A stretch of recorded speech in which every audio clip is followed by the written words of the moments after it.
Olá pessoal, tudo bem com vocês? Bom, sou o Ricardo e eu tô aqui hoje pra gente falar sobre a Eredivisie. Nós tivemos aí nesse último final de semana a sexta rodada do Campeonato Holandês de Futebol e vamos discutir aí um pouquinho sobre ela nesse vídeo. Já tô aqui com os jogos abertos no celular para não esquecer de nenhum deles. E é isso daí então, né? Vamos falar sobre os jogos. Acredito que muita gente ficou ficou ligada aí na rodada da Eredivisie nesse final de semana, porque obviamente a gente teve um acontecimento histórico aí, né? Eu acho que vamos começar já falando disso daí, né? Porque todo mundo sabe o que aconteceu. O jogo do Ajax, obviamente, que eu tô falando, né? O Ajax ganhou de 13-0 da equipe do VVV Venlo. Foi uma humilhação, né? Eu não consegui ver o jogo todo, estava fazendo outra coisa e quando eu me liguei do jogo, que eu abri o tempo real do Google, eu vi que estava 8-0, eu simplesmente não acreditei. E eu liguei o PC naquela hora e ainda assim eu consegui ver 5 gols. Então foi uma coisa realmente inacreditável, né? O que aconteceu. Ah, É um recorde da Eredivisie, não sei se vocês viram, mas esse acabou sendo o maior placar de toda a história ah, da Eredivisie, né? Não do campeonato holandês. O campeonato holandês existe desde do final do século XIX, né? Eu não lembro exatamente o ano, 1889, eu acho. Eu acho que é aí que começou o campeonato holandês. Mas não conta desde essa época. Essa goleada, né, o 13-0 do Ajax, é o maior placar da Eredivisie, que começou em 1955, né? É, quando teve a reorganização aí do futebol e a introdução do futebol profissional mesmo, né? Então, cara, o que você vai falar de um jogo que terminou 13-0? Não tem muito o que falar sobre o jogo em si, basicamente foi um passeio. É uma situação muito triste pro lado do VVV agora, né? Na terça-feira, quando eu tô gravando esse vídeo, já tá tudo um pouquinho mais fácil. Então, o VVV já jogou de novo, o VVV acabou de ganhar do Den Bosch pela Copa da Holanda, então a torcida já está um pouquinho mais tranquila, né? O time segue desempenhando num nível aceitável, mas pô, você vê o seu time, né, ser humilhado dessa maneira, virar notícia no mundo todo por ter tomado 13 gols num jogo de futebol, né? Não é uma coisa assim muito fácil, né? Então particularmente eu me sinto um pouquinho solidário até com os torcedores do VVV. Eu acho que se fosse o meu time, eu ia ficar assim completamente inconsolável. Mas, né, como eu mesmo já mencionei, o VVV acabou de jogar um jogo e acabou de fazer 4 gols, de 4-2 no Deboche. Então não é como se fosse assim, uma crise inacreditável, o VVV vai acabar. Foi um dia, foi um momento, um jogo específico em que tudo que poderia dar errado pro VVV deu, e o resultado acabou sendo uma coisa completamente sem precedentes, algo que ninguém imaginava, que vai muito além de qualquer previsão, de qualquer possibilidade que você pode traçar antes do jogo acontecer, né?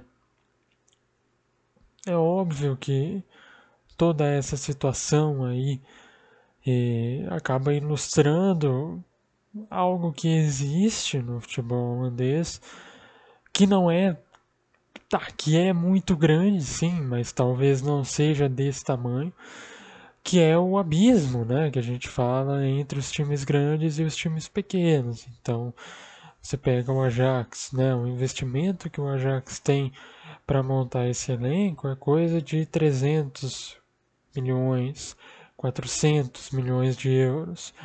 O investimento que o VVV tem para montar esse elenco é 20 milhões, é 25 no máximo, eu acho que nem chega, 20, 17, 15 milhões, em torno disso daí, né? Então é uma coisa que realmente não tem competição, né? Mas essa diferença, ela existe todo ano. Então ela existia no passado, ela existia há 2 anos atrás, né? Então é uma coisa que não é só a de hoje, é uma diferença que já é histórica, né? Obviamente, com o momento atual da sociedade que a gente vive, né? Com o futebol sendo um negócio, e essa diferença ela acaba ficando maior, né? E com os times grandes, no caso o Ajax jogando Liga dos Campeões todo ano e os outros times não jogando nada de importante, a diferença tende a ficar cada vez maior, é natural. Mas, né, é um placar muito, muito incomum, muito grande e que eu acredito e principalmente eu espero que não se repita, né? Porque para quem gosta de assistir o campeonato e principalmente para quem gosta de assistir os times pequenos, quando você vê um time pequeno tomando uma sacolada dessas e ganhando uma fama muito ruim todo ao redor do mundo, é uma coisa chata, uma coisa complicada. Então, né, o rival obviamente vai ficar super contente de ver o time aí tomar uma goleada dessas, mas claro que não é uma coisa, você pensando no bem de todos, né? Não é uma coisa legal, não é algo que passa uma imagem bacana pro campeonato. Então, enfim, sobre esse placar eu acho que é isso, né? É um momento bem específico, né? Um momento bem bizarro aí da história da Eredivisie que a gente está tendo a oportunidade de presenciar. Enfim, cada um que tire as suas próprias conclusões. Até se vocês quiserem deixar a opinião de vocês nos comentários, vai ser bem legal a gente trocar ideia, né? Mas eu acho que é isso. Eu acho que esse resultado ele acaba sendo ruim pro campeonato como um todo, porque passa uma imagem de que o Ajax está jogando contra ninguém. Tá simplesmente amassando aí o adversário. Ainda que exista um buraco muito grande, ainda que o Ajax tenha uma superioridade gigantesca sobre os demais, 13-0 não é um placar real, não é uma coisa que representa o que é a Eredivisie de fato, e principalmente não é algo positivo para o campeonato holandês, né? Vamos seguir então, vamos falar sobre outras coisas, outros acontecimentos aí que a gente teve nesse fim de semana. E eu acho que eu vou falar então sobre os outros três times que seriam aí os postulantes, né, a incomodar o Ajax e que na verdade não estão fazendo nem perto disso, principalmente nessa rodada. Né? Nessa rodada, estou falando de PSV, Feyenoord e AZ Alkmaar, nenhuma dessas equipes conseguiram resultados aí que fossem positivos, né? Não conseguiram vencer seus jogos e vão vendo aí o Ajax cada vez mais disparar na liderança do campeonato. Eu queria aproveitar aqui só para né, falar uma curiosidade que eu lembrei. Eu sempre falo Ajax nos vídeos, né? Porque já ficou consagrado aqui no Brasil, Ajax. Todo mundo chama o time de Ajax. Mas a pronúncia correta não é Ajax. Né? É importante deixar isso claro, que a pronúncia correta é Ajax. Ajax Amsterdam. Né? Porque em holandês o J não tem som do J como no português, ele tem esse som de I. Né? Então você fala Ajax, não Ajax. Aqui no Brasil todo mundo fala Ajax, então eu acabo falando Ajax também, até para não ficar uma coisa assim muito chata, né?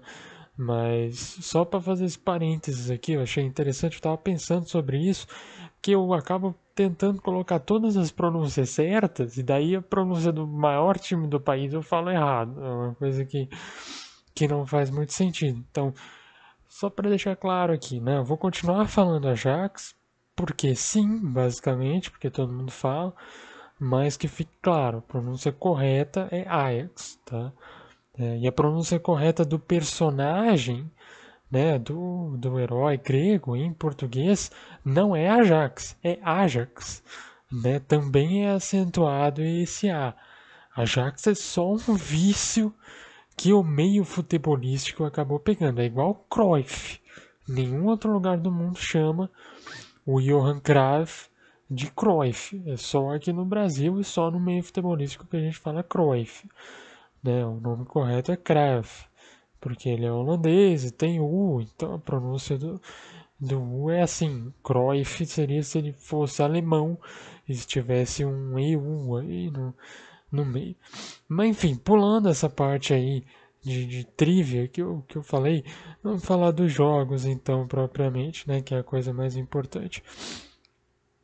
O PSV foi o único desses três times aí que perdeu, mas foi o time que tinha o jogo mais difícil, né? O PSV pegou o Vitesse e o Vitesse é agora o vice-líder isolado no campeonato, né?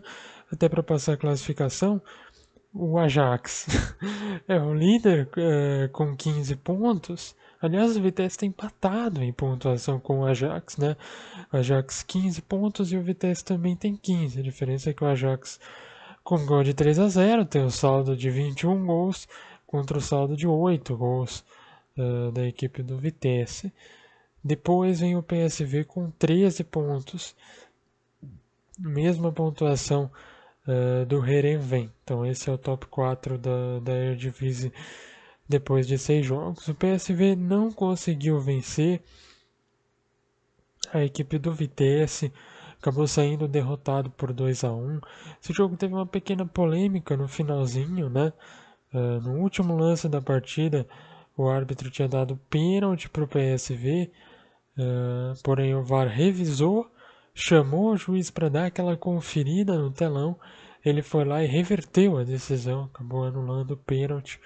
Então o PSV ia ter uma chance de empatar o jogo, que ia deixar o time com possibilidades aí de ficar pelo menos na frente do Vitesse, e acabou não tendo, né, essa chance aí, já que o pênalti foi anulado.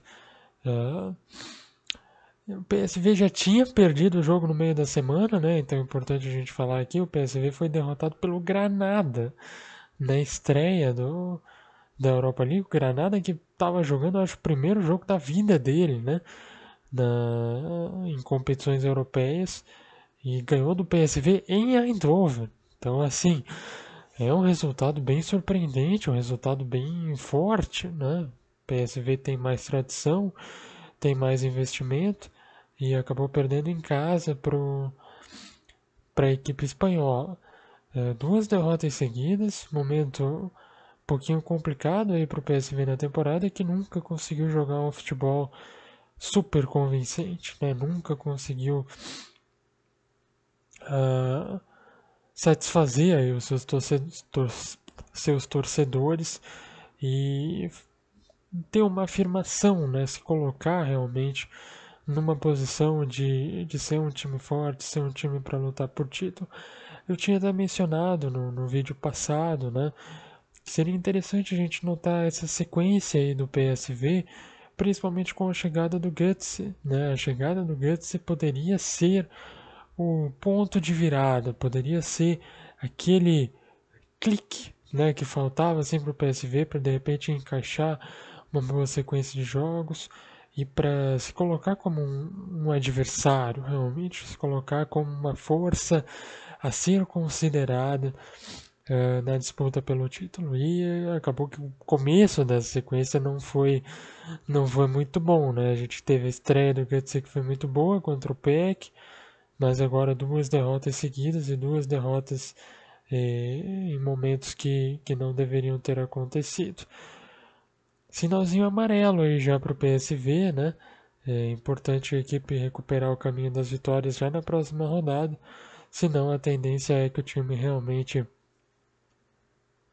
acabe se perdendo aí numa espiral negativa. Outra equipe que não ganhou no final de semana foi o Feyenoord. O Feyenoord empatou com o RKC Waalwijk 2-2. O RKC estava em vantagem duas vezes, né? Saiu ganhando a partida e depois fez o 2-1, faltando 10 minutos. O Feyenoord acabou empatando o jogo no finalzinho com um lindo gol do Raps. Para quem não viu, vale procurar aí no YouTube. É realmente um golaço aí do lateral da equipe de Rotterdam, né? Feyenoord, exemplo do PSV, é mais um time que não conseguiu empolgar tanto assim nesse início de temporada. Eu acho que nenhum desses três times, né, até mencionei antes, nenhum desses três times que apareciam como os principais candidatos a incomodarem aí o Ajax na disputa pelo título, nenhum deles conseguiu de fato jogar um futebol que demonstre isso, não conseguiu se colocar numa posição de ameaçar a grande potência do campeonato pelo futebol que vem sendo jogado. Então, claro, em termos de pontuação, ainda está tudo aberto, né? Essas equipes estão muito próximas do Ajax, mas a verdade é que bola mesmo, nenhum time demonstrou até agora que tem para bater o Ajax. Muito pelo contrário, a equipe que demonstrou o futebol melhor, o futebol mais próximo ao futebol do Ajax, que é o melhor do campeonato, é o Vitesse. Vitesse, que é o líder empatado com o Ajax, é também o segundo melhor time do campeonato até aqui em termos de futebol. É o segundo melhor time em bola dentro de campo. Então vamos ver aí como segue o time do Vitesse, né? Uma coisa que a gente falava muito nas temporadas passadas, que o Vitesse era o cavalo paraguaio, né? Que começava o campeonato bem, depois lá no meio acabava caindo de rendimento. Vamos ver se as escritas se mantêm, vamos ver se o rendimento também se mantém, porque querendo ou não são só 6 rodadas, né? Então ainda é um espaço muito curto para análise. Mas o Feyenoord, por exemplo, né, que foi o time que eu estava falando no início aqui, não fez uma boa partida contra o RKC, não conseguiu se sobrepor o tempo inteiro e acabou saindo somente com um ponto. O RKC que acaba sendo destaque positivo desse jogo. Então o RKC chega a 3 jogos de invencibilidade, com uma vitória e 2 empates, e nesse momento o RKC ocupa a nossa queridíssima, se eu não estou enganado, é a 12ª posição. Eu só conferi aqui. Exatamente, o RKC é 12º colocado na tabela da Eredivisie. Então você pega, né, o time que ficou praticamente o ano todo na temporada passada na lanterna do campeonato, sem nenhuma chance de sair de lá, está em 12º, com 3 jogos sem perder, né? Então é um momento legal, é uma coisa que a gente não viu o RKC fazer na temporada passada e o time está conseguindo fazer agora, né? Tem uma equipe um pouquinho melhor, né? Chegaram ali um ou outro reforços que podem ajudar. Então vamos ver se o RKC consegue se manter minimamente competitivo aí no decorrer do campeonato também. E para fechar então esse bloco, vamos falar do AZ Alkmaar. Mais um empate. Meu Deus do céu. 5 jogos, 5 empates para o AZ Alkmaar. Dessa vez 2-2 com a equipe do Adel Den Haag. Mesma história do último fim de semana. A AZ sai na frente, domina o jogo no primeiro momento, porém não consegue manter, não consegue matar o jogo. E nos minutos finais acaba cedendo a pressão do adversário e acaba entregando os gols, né? O AZ até foi bem no meio de semana, né? Conseguiu ganhar do Napoli na Europa League. Foi uma grande vitória, porque o AZ foi bem desfalcado até para aquela partida, né? Muitos casos de Covid na equipe de Alkmaar. Então é um fator aí para a gente ficar de olho, né? Tem times que não conseguem lidar muito bem com essa situação. O NAC na segunda divisão é um bom exemplo disso. E enfim, vamos ver como segue aí a vida do AZ Alkmaar. Nesse momento, projetar qualquer coisa na Eredivisie é muito difícil, porque o time tem só 5 pontos depois de 5 jogos, né? Tá muito atrás dos líderes. O AZ tem elenco para brigar por vaga direta, pelo menos, né? Brigar por vaga direta na Liga Europa, mas com esse momento, né? Com essa fase, é uma coisa muito complicada. Resta aí esperar para ver se o time consegue reencontrar aí a boa forma e o caminho das vitórias também na competição nacional. Beleza? Por hoje é só, então. Nos outros jogos a gente não teve nenhuma grande história, né? O mais interessante que a gente pode citar é o empate entre Sparta e Heracles, porém Sparta mais uma vez sofrendo com expulsões, né? Tinha um jogo relativamente sob controle, até que teve uma expulsão, e aí o Heracles acabou ficando muito mais forte. Mas enfim, né? Eu acho que sobre essa rodada basicamente é isso. Falar rapidinho então sobre a sétima rodada, que acontece já nesse final de semana. 2 jogos então da sétima rodada para a gente prestar atenção. Twente PEC, esse jogo que abre a rodada, é uma pequena rivalidade regional. Os dois times da província de Overijssel. Twente que começou muito bem o ano, vem de uma derrota na Eredivisie, mas também de uma derrota na Copa da Holanda. O Twente acabou de ser eliminado para o Graafschap, uma surpresa aí na primeira fase da Copa Nacional, placar de 3-1. Vamos ver como o Twente se porta aí diante de um rival regional, um jogo que tem tudo para ser pelo menos equilibrado. E destaque também para Sparta, Rotterdam e Heerenveen. Heerenveen que está na quarta posição do campeonato. Apesar de não estar jogando tão bem assim, é uma equipe que vem conseguindo os resultados, né? Nesse final de semana meteu 4 no Emmen. Ainda que o Emmen não seja lá o melhor dos adversários, principalmente no aspecto defensivo. Mas enfim, né, fez o seu papel, foi lá e ganhou o jogo. Eu acho que vai ser uma partida bem difícil para o Heerenveen, porque o Sparta é um time que tem condições de incomodar. Só que o Sparta também, além de estar numa posição incômoda, né, na tabela, que é algo que sempre influencia no aspecto psicológico, vai ter suspensões aí dessas expulsões que teve nas primeiras rodadas e tudo mais. Então é um jogo também para a gente ficar de olho, né?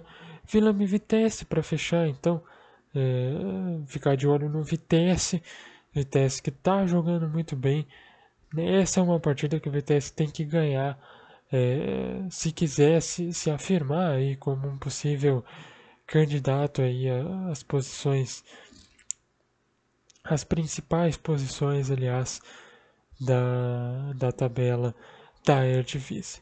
Por hoje é só então, eu volto na semana que vem para a gente conversar um pouquinho mais sobre o campeonato holandês e sobre a sétima rodada da Eredivisie, beleza? Abraço então e até a próxima.